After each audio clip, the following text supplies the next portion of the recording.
I was an engineering student. I was pursuing automobile engineering, but then in my final year, I decided to not continue engineering because I wanted to become a professional mountaineer and follow my passion. A very tough decision, which was a part of my journey, and I didn't know how to move ahead, how to become a professional mountaineer. I started researching on it, and I had just been to few treks. And I went to my parents and I told them that I want to not continue engineering further, but I want to become a professional mountaineer. So in the beginning they said it's a very dangerous sport, and there are so many risks involved, etc. But why do you want to do this? So I said, I feel alive. I feel the best out of me when I'm out there in the nature. And they supported my decision. They said, just do whatever you feel happy with. But, you have to get a full depth knowledge of this field and then continue. So I promised them that I'll, do my professional mountaineering courses, and only then I'll step into the field. So I did my basic mountaineering course, I did my advanced mountaineering course, and that is how my journey began. So, let me share. So, my journey to the big mountains began absolutely, with this curiosity in my mind to learn something, to, experience something which is so divine. We all know that our saints from like the past, they had made Himalayas as their abode, and they used to meditate in the Himalayan ranges. And if you talk about Uttarakhand, it is known as the Dev Bhumi, and there are so many mythological stories about the Pandavas and about the gods and goddesses residing there. So I left on this journey not just to be a mountaineer, but to understand our history, our culture. And that is how my journey in the mountains began.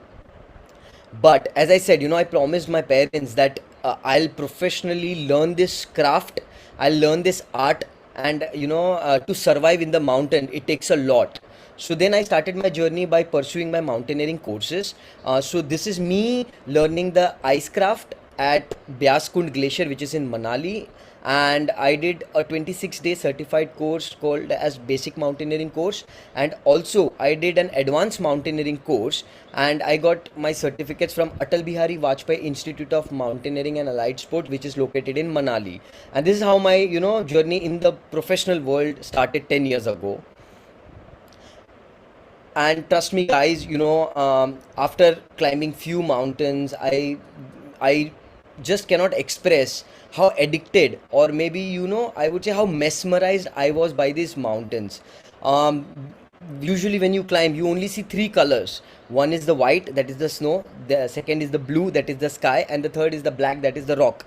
So these are the only three colors that you see, but such magnificent formations on top of them. And so far in my journey, I am successful in climbing six of the world's highest mountains. And it's a different feeling, especially the first picture that you see that is captured on top of the world, that is Mount Everest. When I summited Mount Everest on the 16th of May 2019, the temperature on the top was say around minus 35, minus 40 degrees with the wind chill factor. I couldn't take my face mask out, and if you see on my down suit, there is a layer of ice. So much of pain, thousand reasons to turn around, the wind, the cold, the chilly factor, and the breathing, because your oxygen level drops. So the pressure is so high that your body saturates very less amount of oxygen, so you need artificial supply of oxygen. And with that, your brain functions slow, so much of a toll on the body. But there is something, that one reason from that thousand no's, that is one reason to go ahead. And I found that reason for myself. That was my passion to climb mountains. So with that passion, I was successful to climb 8,000 meter peaks so far. And many difficulties, as I said, like you could see in this part, there is a very um, heavy wind blowing, and the tents are blowing off, the tents are broken. The wind speed is around 80 to 100 kilometers per hour, and at times we feel like, okay, we will blow off the mountain, but we have to stick there and we have to stay solid. And more than a physical game, mountaineering is all about mentally. So just hear the roar of the wind, and you will feel the how powerful the wind is. And then the mental challenge is, when I was climbing Mount Lhotse after Mount Everest, I could see there are so many dead bodies lying there. So this climber, he must have died in 2012. That's what the people say, and his dead body still lies there. And when you have to cross it, there are so many, questions in your mind, and your mind starts playing games with you that, oh my God, what has happened to him? How did he die? Will I also die? And he also once was a motivated soul, but now he's, lying here. What must have happened to him? And so many questions. But at that very time, you have to just focus on one thing is your goal, and you have to be confident that what you have learned is enough to take you to the top and bring you back safely. So, leaving apart, tackling so many negative thoughts in mind, I just continued my journey and I was successful. And today I am alive and I'm sitting here and sharing my experience with you. And apart from that, it was really, really, a blessing, I would say, that for my contribution in the field of adventure, I was awarded a national award by the ex honorable president Shri Ramnath Kovindji on the National Sports Day, and that is the Tenzing Norgay National Adventure Award. And that added lots of motivation. There are so many other mountains to climb. We have this Himalayan mountain range that is, being gifted to us, and I really feel blessed to continue my journey and make, more plans and more projects to climb, and to continue this journey ahead. Very important thing, I made mountaineering my lifestyle. So it started as a passion, it started as a sport, but later on it turned into a lifestyle. At times I would say I would, eat mountains, drink mountains, read mountains, and my schedule, everything was revolving around mountains. So my food habits were suitable. I would say, okay, in the mountains I need to eat this for the energy. So then I would, make a diet which is specifically oriented to that here in the city, so that my body gets used to it. Okay. And slowly, steadily, I started adapting to that culture. I started loving, away from the city life. I started going to the mountains. I started, guiding people, taking them along and showing them the beautiful nature that we have been gifted. And few lessons that I would love to share that I've learned in this journey. As I said, this journey has taught me a lot. It helped me grow as a person. It helped me grow not just as a mountaineer, but as a human being. So the first major lesson that I learned is never give up. If not today, then tomorrow. Things will happen, but don't give up. There will be ups and downs. No mountain is straightforward. There are ups and downs, there are valleys, and it has its own beauty, it has its own challenges. But that is what you do not have to reduce the mountain to your level. You have to climb up and, raise yourself to that mountain. So work hard, never give up, try your best. If not today, then tomorrow. It will happen, but keep trying. Okay, the next lesson that I learned from the mountains was discipline. Many people told me that, so many people die in the mountains, it's so dangerous, there are avalanches and so many calamities happening which are not in your hands. Then how will you survive that? So I just had one answer to it, that, I'll be disciplined with my training. I'll, give my best and leave the rest. So I, train 7 to 8 hours a day. I wake up at 4 in the morning. I follow a very healthy diet, and I give my best, and I am very disciplined to follow that schedule. And then I leave the rest to the mountain. I just go and enjoy there. My body is, used to that hardship, and I trained my body to that hardship physically and mentally both. And I over there I am just, looking at the views, the, big snow-clad mountains, and I'm just enjoying my time in the Himalayas. Okay, staying focused, this is really, really important, guys. May it be a real mountain or a mountain of your life. We all have our own mountains to climb. We all have our own problems to solve. Okay, no mountain is big or small. So same way, no problem is big or small. But there is one solution to it, that is to stay focused. What you want, what is your aim, what do you want to achieve? So if you have these things clear, it becomes a very easy path to the top. Like I've learned from the mountain, to reach the top, there is one path which is very safe and the shortest. Whereas there are many other paths. You can climb from anywhere on a mountain. But to find that one path, you have to stay focused and keep on observing.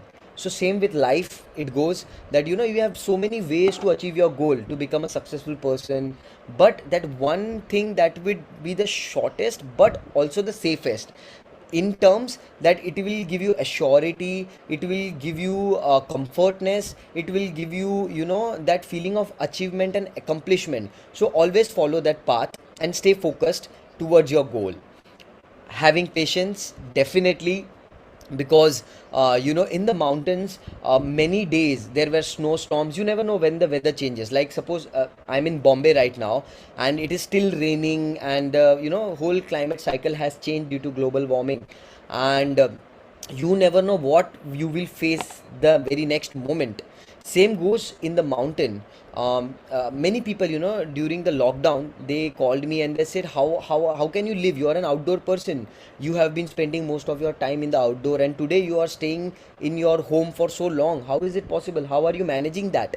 So then I tell them, that I have learned this from the mountains to keep my calm. When I am in the mountains, there was a time when we were climbing and there was a snowstorm for 3 days.